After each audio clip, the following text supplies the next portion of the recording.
Arrivas. Buongiorno Italia, benvenuto nella rubrica di Zingano risponde. Zingaro, voglio vivere come te. Cioè praticamente ogni volta mi invento una rubrica così che cambia nome. Però fa figo dire benvenuto nella rubrica, no? Hai capito? Allora, tra le varie domande, no, che tu mi avevano fatto, c'era anche quella di dare dei consigli, no, in merito all'acquisto di camper usati. Prima di iniziare io vorrei dividere già subito le tipologie di acquisti di camper usati, no? Ossia i camper usati acquistati dal concessionario e i camper usati, questa probabilmente diciamo è l'opzione un po' più delicata, da privati. Allora, per quanto riguarda l'acquisto dai concessionari, se è un concessionario diciamo affidabile, conosciuto, no, non vedo alcun tipo di problematica, in quanto ti danno comunque una garanzia circa di un anno, dopo chi 2 anni, dopo insomma dipende anche dal tipo di mezzo, no? E quindi, consiglio mio personale, una volta acquistato quel mezzo lì, spendi quelle 50-100 euro, no? Dopo averlo acquistato dal concessionario, e vai da un altro concessionario ancora, ossia da un centro riparazioni camper, quello che vuoi, a farti fare il test infiltrazioni. Dopodiché, anche se magari è inverno, il frigo non serve, prova molto bene il frigo, tienilo sempre acceso, ok? Idem il boiler dell'acqua. Idem anche il riscaldamento, metti a estate, provalo subito comunque il riscaldamento, che così intanto non ti trovi a piedi magari d'inverno, hai capito? E poi comunque non rischi di arrivare troppo in là con la scadenza della garanzia. Bene, premesso che grandi problemi acquistando un camper dal concessionario non dovrebbero essersene, passiamo allora all'acquisto del camper usato da un privato. Può essere che qualcuno dice sì, ok, ma allora se uno è molto più tutelato acquistarlo in un concessionario, perché non va direttamente dal concessionario? Beh, il concessionario giustamente, sottolineo giustamente, deve vivere anche lui, no? Quindi ha le sue belle ricariche. Sì, certo, ti ridà una messa un po' a nuovo, una sanificazione, quindi insomma un servizio, in più ti dà anche la garanzia, però non te lo dà gratis. Quindi se un camper lo puoi trovare, non so, a 4.000 euro da un privato, dal concessionario magari lo trovi anche a 6-7.000, hai capito? Quindi valuta te, insomma, valuta te quel discorso là. Parliamo invece dell'acquisto allora dal privato. Immaginiamoci subito la storiella. Tu prima di acquistarlo vai a visionarlo, cos'è che devi vedere? Anche lì stesso discorso che ho anticipato un po' prima. Prime cose da fare: il frigorifero, provare il frigorifero, vedere se si accende, se fa fatica ad accendersi, ok, il frigorifero dovrebbe partire al primo colpo a gas. Lascialo andare, se hai la possibilità, almeno un 4 orette, e dopo 4 orette senti già se ha raffreddato un pochino. Certo, 4 ore non sono sufficienti per mandare in temperatura bene il frigo, però intanto già senti, no, se può andare oppure no. Non è una cosa da poco, ragazzo. Tu mi dirai madonna, ma perché Zingano? Cioè tutti parlano delle infiltrazioni e Zingano mi parla del frigo. Le infiltrazioni le vediamo dopo, ma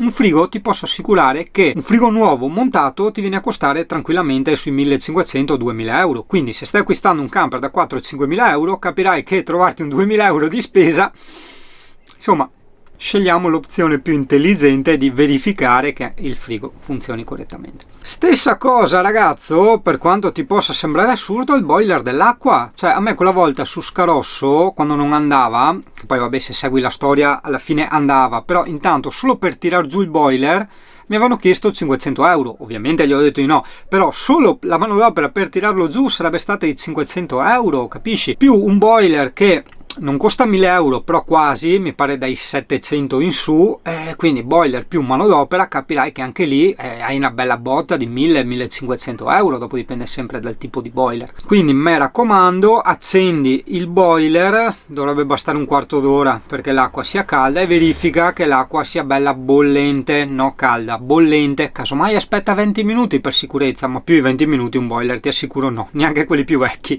Quindi 20 minuti e l'acqua deve essere bollente, devi farti male se la metti al massimo della temperatura, ok? Un'altra cosa costosissima è la stufa, ragazzo. La stufa ti costa migliaia di euro, quindi anche lì prova la stufa che parta al primo colpo, ok? Se non funziona al primo colpo te la fai sistemare dal proprietario, perché potrebbe essere una cazzata tipo la termocoppia che mi costava mi pare sulle 200 euro, piuttosto che magari il pulsantino un po' difettoso eccetera, però tu non lo sai ancora, quindi perché acquistare una cosa in forse che dopo magari ti ritrovi che il problema è veramente la stufa e tu devi sborsare credo un 3.000 euro per una stufa montaggio incluso, perché mi pare le Truma venivano sui 2.500, hai capito? Quindi attenzione ragazzo, ste robe, altro che infiltrazioni. Il motore, poi parliamo del motore, ciò lì è relativo, se vuoi magari sentire che il cambio non faccia particolare fatica a entrare, ok, quella sia una cosa da guardare, però tieni conto che tanti magari che hanno pochi chilometri possono essere comunque stati trattati malissimo, altri che invece hanno un disastro di chilometri sono sempre stati trattati coi guanti, gli hanno messo l'olio buono eccetera, quindi capirai che magari quello con 200.000 chilometri è preso molto meglio di quello da 100.000 chilometri, hai capito? Quindi anche è relativo anche il fatto che purtroppo esiste ancora chi ti tira indietro il tachimetro dei chilometri, hai capito? Quindi anche quello è molto relativo. Tieni conto però che il motore di un vecchio camper revisionato, ovviamente manodopera inclusa, ti costa sui 2.000 euro. Almeno io quella volta ero andato a fare i preventivi perché mi sarebbe piaciuto un 2005 turbo su Scarosso invece del 1.900 e mi chiedevano sui 2.000 manodopera inclusa, cioè tutto il blocco motore completo di cambio e tutto, e manodopera sui 2.000 euro. Quindi tanti si fasciano tantissimo la testa, no, sul motore, i chilometri eccetera, è relativo, per carità non sono pochi 2.000 euro, ma ti costa molto di più la stufa, ti costa uguale se non di più il frigo, perché tipo il frigo non lo guarda nessuno e tutti si ritrovano col frigo che non funziona, hai capito, quelli che comprano il camper.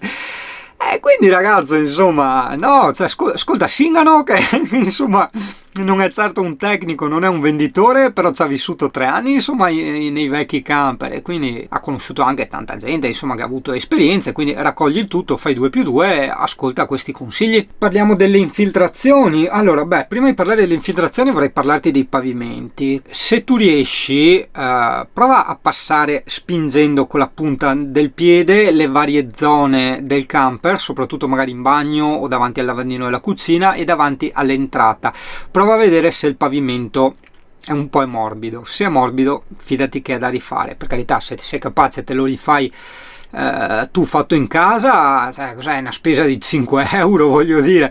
Se te lo devi far rifare la spesa è infinitamente più alta. Passiamo adesso al discorso infiltrazioni. Per carità, è vero, non è assolutamente una cosa economica, però ti dirò che una parte di parete ti costa comunque molto meno di un frigo piuttosto che di una stufa e quindi sì, ho voluto lasciarla per ultima sta roba. In ogni caso non fidarti mai, neanche se ti porti un amico esperto a controllare il camper, delle infiltrazioni, perché possono essere in certi punti magari difficilmente raggiungibili al controllo, hai capito? E quindi la cosa migliore da fare quando tu hai deciso di acquistare questo camper usato da questo privato, gli dici ok, prima di darti i soldi e firmare il passaggio andiamo a fare a mie spese un bel controllo approfondito sulle infiltrazioni. Dicono che costa 50 euro fare questo controllo. Ti dico, io sentendo la gente tutti dicono 50 euro, sentendo i concessionari che fanno sto servizio invece sono 100 gli euro,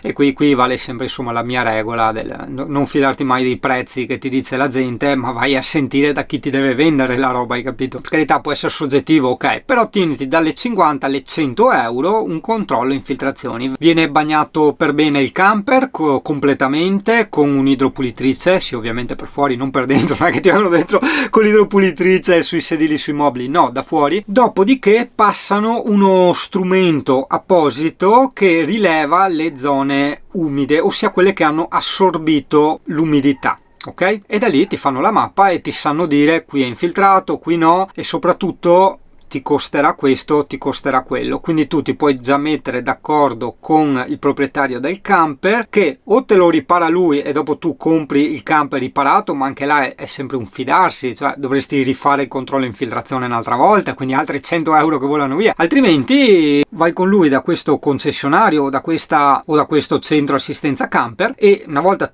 che siete tutti e tre lì, quindi tu, il venditore e il tecnico che ha effettuato il test, vi verrà detto: riparare questa parete costa 200 euro piuttosto che costa 600 euro. E allora lì gli dice il venditore: ascolta ragazzo, ovviamente il camper, indipendentemente dal fatto che te lo pago tanto o poco, ma ti devo comprare una cosa funzionante, una cosa sana, quindi sai che te lo posso comprare al prezzo tot se mi scali ovviamente il costo per riparare l'infiltrazione. Altri accorgimenti Italia no, mi rifiuterei di darteli, nel senso che è inutile che stai là a guardare se gli oscuranti sono un po' rovinati, perché con 50 euro puoi rimetterteli a nuovo, idem le zanzariere, insomma non è difficile, in 2 persone il lavoro viene fatto con molta facilità. E idem anche le batterie, lo stato delle batterie, che senso ha? Cioè con 200 euro ti compri una batteria nuova, cioè comunque quando compri un camper usato, che la batteria sia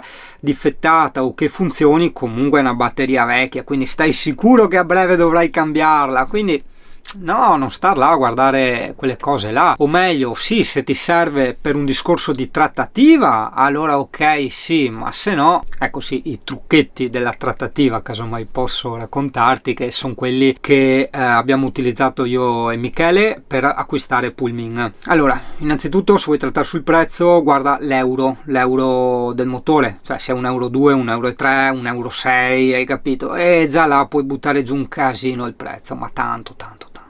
Dopodiché, se acquisti un camper con il bombolone, guarda la scadenza del bombolone. Sono tutti scaduti, non ho mai trovato uno che abbia avuto il bombolone revisionato, quindi al 99% il bombolone è scaduto e già là puoi buttare giù un 1000 euro, ok? Altra cosa è i pneumatici. Non guardare solo se sono usurati, guarda la data, perché sai che teoria, dopo dipende sempre dalla qualità del pneumatico, da come e dove vengono usati, da tanti fattori, però vabbè, in linea di massima diciamo che un pneumatico dovrebbe avere 4 anni insomma di età, dopodiché in linea teorica la gomma inizia a indurirsi e pertanto avere meno grip, essere meno sicura eccetera. Quindi se le gomme sono vecchie, anche lì butta giù come minimo un 500 euro per cambiare le gomme, cioè vedi, sembrano cose da poco, no? Ma se tu ti trovi un camper da 6.000 euro con tutto nuovo, tutto a posto, e un camper da 5.000 euro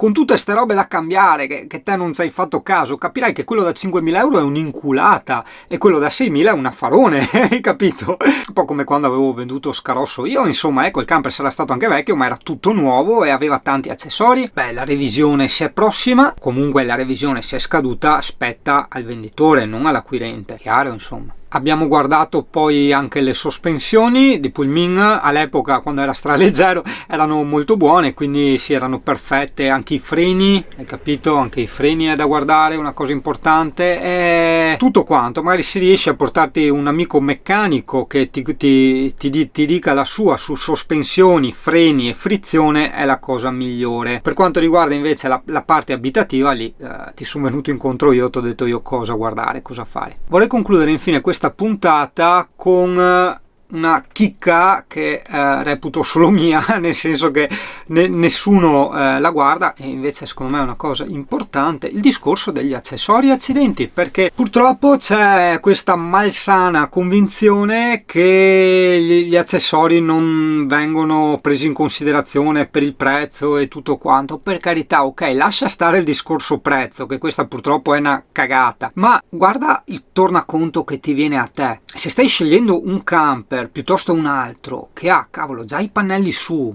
la doppia batteria, e il frighetto nuovo, e il climatizzatore, e il generatore integrato, cioè ragazzo, stai molto attento, cioè informati anche sugli accessori, quanto costano. Ad esempio il generatore che ho trovato io qua, che tra l'altro era anche nuovo, perché Pullman è nato col generatore a benzina, poi è stato cambiato dall'ultimo proprietario con un generatore a GPL della Telair, e quello lì sono andato a vedere, costa 4.600 euro. Quindi voglio dire, un occhio di riguardo anche sugli accessori, insomma, quindi, ma anche nella scelta del camper. E poi infine ti do la mia per quanto riguarda il prezzo. Se tu trovi due camper identici, ok? Però uno ha il generatore GPL, ha i pannelli solari e ha 4 batterie montate su e ti chiede 1.000 euro in più rispetto all'altro, non essere mona. Se l'altro ha 5.000 euro di accessori, daglieli quei 1.000 euro, hai capito? Non venire fuori con la cagata, no? Gli accessori non valgono, non c'entrano col prezzo del camper, no? Sì, furbo. Eccolo.